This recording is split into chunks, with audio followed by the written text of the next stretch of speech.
me to leave my secure position could have been a dumb move, could have been a risky move.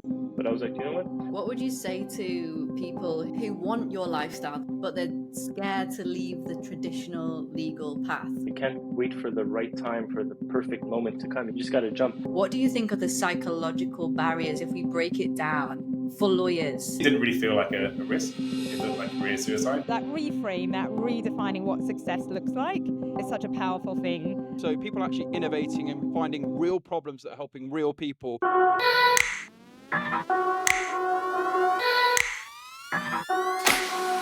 Today I'm sitting down with Ari Mike Varjabedian, a digital nomad lawyer and now founder of E-Legal Councel, which provides tech-driven legal services to entrepreneurs and businesses. Okay, Ari, there are not many people doing law differently, but so many people admire people who can do law differently. And I want to hear about your story because I don't think you've ever fully told it to me, you know? It's a loaded question, so I'll break it down a bit. So before I was a digital nomad lawyer, I feel like I was always a nomad. Ever since I was a little boy, like I loved traveling a lot. My dad worked overseas, so he used to take us on travels a lot. So I was kind of a jet setter before even being an adult. So it was in my kind of my lifestyle to travel. So I just basically over the years combined both kind of passions, my day job with the traveling. And I manifested this a lot to be able to work remotely. And all of a sudden COVID happened and one thing led to another. And then the digital nomad lawyer was created. I was working at I want to say old school law firm right out of university. I did my articling there. Very good firm, very reputable, but practicing law the old way. I mean, so like email was the most advanced technology they used to use at that firm. Nothing against them. I learned a lot there. But as COVID hit and everyone was being kind of laid off and being fired from their jobs, this firm reached out to me called Renault & Co. It was a startup at the time. This was in 2021. They were probably a year old or 2 years old. They had one or two lawyers, very, very modern law firm, very extremely digital, practicing crypto law, blockchain, Web3. For me to leave my secure position was kind of could have been a dumb move, could have been a risky move. But I was like, you know what? I want to be able to work remotely because this firm offered that. As they were, like I said, extremely modern. They offered that opportunity. So I left a firm that was basically on for maybe 50, 60 years for a firm that only existed for 1 or 2 years. And obviously it was a bold move, but I felt like it was the right one because of how the world was evolving and how everything was becoming digital. And I took a chance, I took a leap of faith, and I ended up at Renault & Co. The second month, I'm like, I can't be in Canada in the winter, so I need to get out of there. So everything kind of, one thing led to the other, and all my manifestations and all my like dreams of being able to work while traveling came together. And the second month that I was there, I was like, I'm taking my laptop and going to Florida because it's where I like to be in the winters. A month ago, or 2 months ago actually, I launched my own solo firm working fully remote. I left Renault & Co. to start my own thing, to fly my own wings.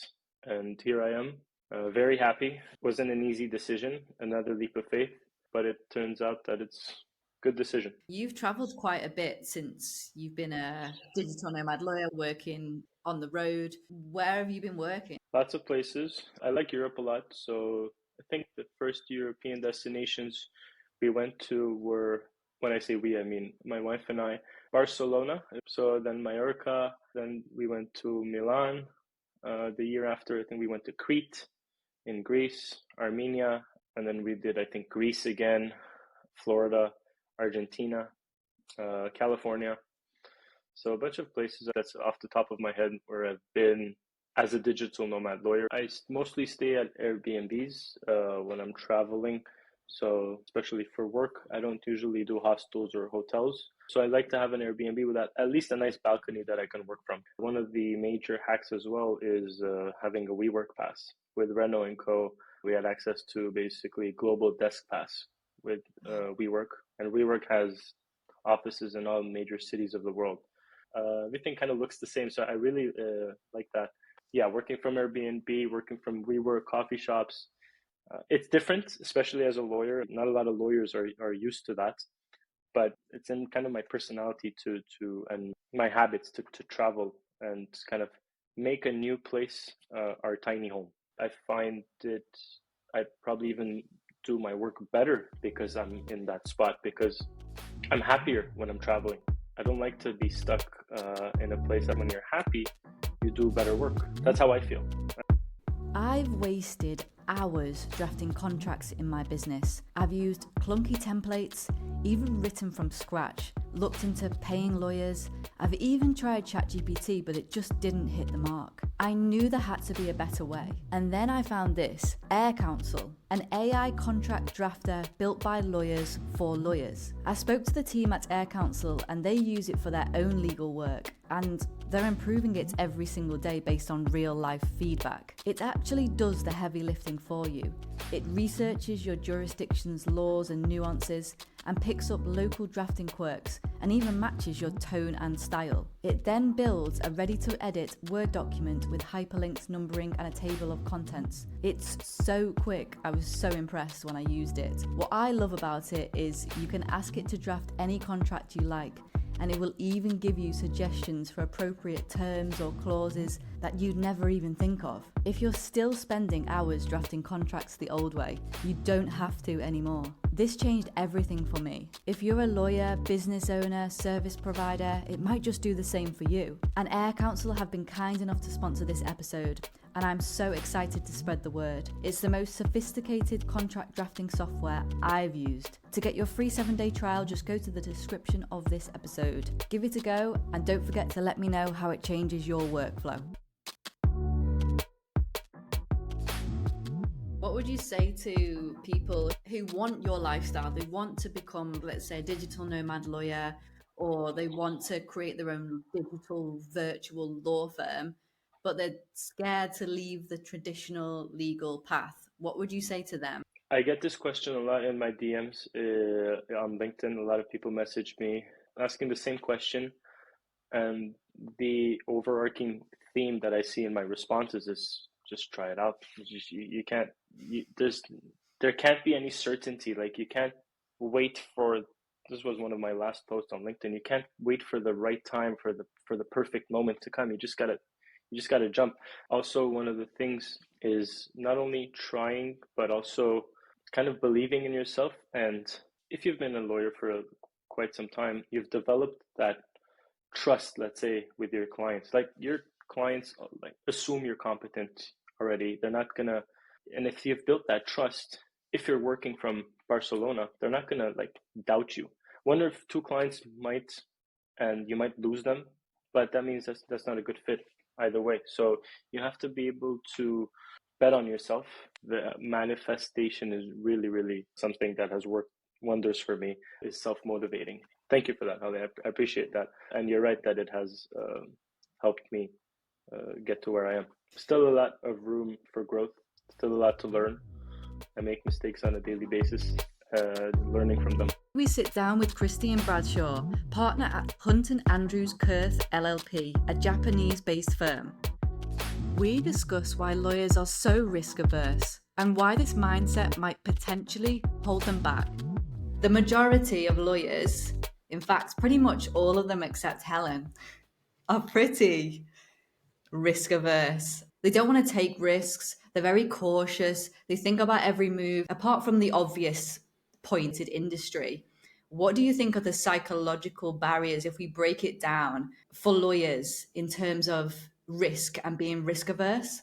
Yeah, I think the reasons for them being risk averse are probably many. I think it's partly to do with the industry and partly to do with the fact that the industry just attracts that kind of person to begin with. So I think those kind of people are naturally risk averse. They come into an industry which demands caution, and then from there, it's just a vicious circle of kind of just creating more and more risk averse people. When you push yourself and you're asked to take a risk, or you have a chance to take a risk, I think you really have to be vulnerable, and you have to come face to face with your fears. You have the fears of failing, of looking like an idiot, of not being the smartest person in the room. And I think typically lawyers, they're used to working with smart people, but also want to be the smartest person in the room, and they don't want to make mistakes. To be honest, I'm not massively risk averse, so maybe I chose the wrong industry. Probably a big one was probably fear of failure.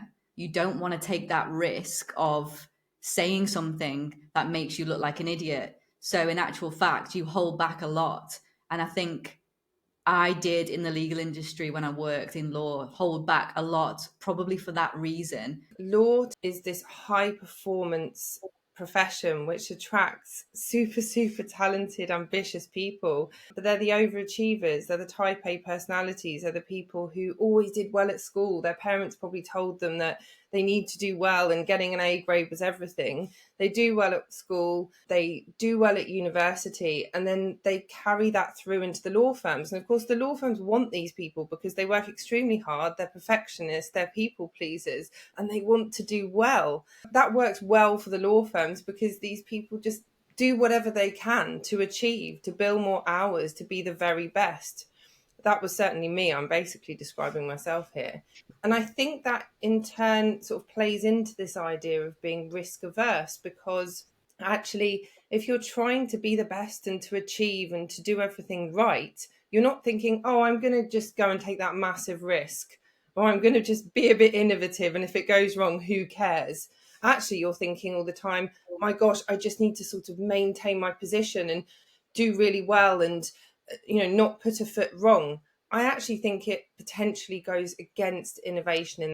I completely agree. I think it's the type of people that the law industry attracts in the first place. And then, people come into this environment where making a mistake is potentially catastrophic.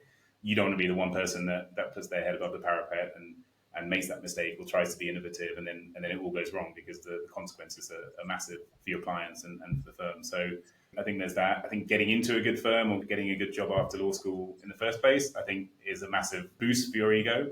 And I think, that all becomes tied up with your identity and the status and everything that goes with that. I think is the fear of failure, but I think that your ego doesn't want to be harmed in the sense of having all that disappear overnight. And I think probably lawyers also overthink the magnitude of that fear. Obviously, when you're dealing with a client matter, that fear is very real, and the risks that could go wrong are very real. But I think there's a tendency to also overthink what could happen in your career or your private life and apply the same thinking, the same overthinking to that. And I think it served us well in our jobs, but not necessarily well when we're thinking about our careers and our life in general.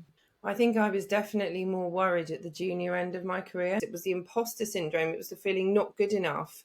It was the thinking, I'm going to be found out, so I'm not going to take that risk, or I'm not going to do that, or I'm worried about putting a foot wrong. And I think that plagues a lot of people. Like sometimes that's a symptom of being risk averse in the first place, because you're not pushing yourself to get promoted and push for promotions in your career, because you think that will, you'll be sticking your head a little bit too high, and there's an element of risk that comes with that. It's also the definition of imposter syndrome.